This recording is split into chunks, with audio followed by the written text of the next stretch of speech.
প্রিয়া, ওর মেয়ের সাথে বিয়েতে রাজি হচ্ছিল না বলে এই মেরেছে। তবে আগুন কি পারবে নিজেকে নির্দোষ প্রমাণ করতে? অন্যদিকে পিয়াও কি আগুনকে ভুল বুঝবে? কি হতে চলেছে ভাঙ্গামন নাটকের দ্বিতীয় নাম্বার পর্বে কবে কখন আসবে? ভাঙ্গামন নাটকের দ্বিতীয় নাম্বার পর্বটি আপনারা কি করলে সবার আগে দেখে নিতে পারবেন? সাথে কি কি ধামাকা কাহিনী ঘটে যাবে ভাঙ্গামন নাটকের দ্বিতীয় নাম্বার পর্বে? অলরাইট ভিউয়ার্স, আপনাদের মনে জমে থাকা এই সকল প্রশ্নের উত্তর জানিয়ে দিব আজকের এই ছোট্ট আপডেট ভিডিওতে।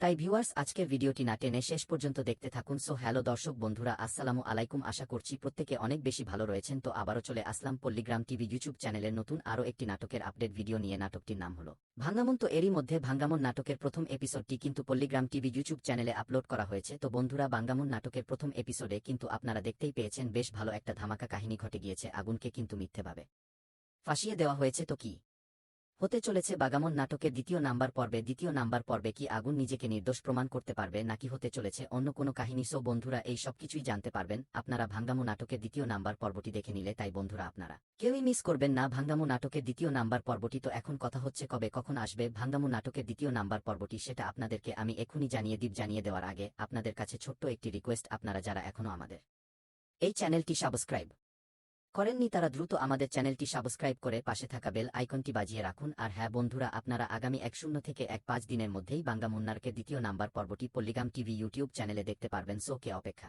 করছেন? ভাঙ্গামন নাটকের দ্বিতীয় নাম্বার পর্বটির জন্য অবশ্যই কমেন্টে জানিয়ে যান। আর সবার আগে ভাঙ্গামন নাটকের দ্বিতীয় নাম্বার পর্বটি দেখতে চাইলে আমাদের এই চ্যানেলটি সাবস্ক্রাইব করে পাশে থাকা বেল আইকনটি বাজিয়ে রাখুন। সো আজকের মতো এখানে বিদায়, দেখা হচ্ছে নতুন কোনো আপডেট ভিডিওতে। সে পর্যন্ত ভালো থাকুন, সুস্থ থাকবেন, আল্লাহ হাফেজ।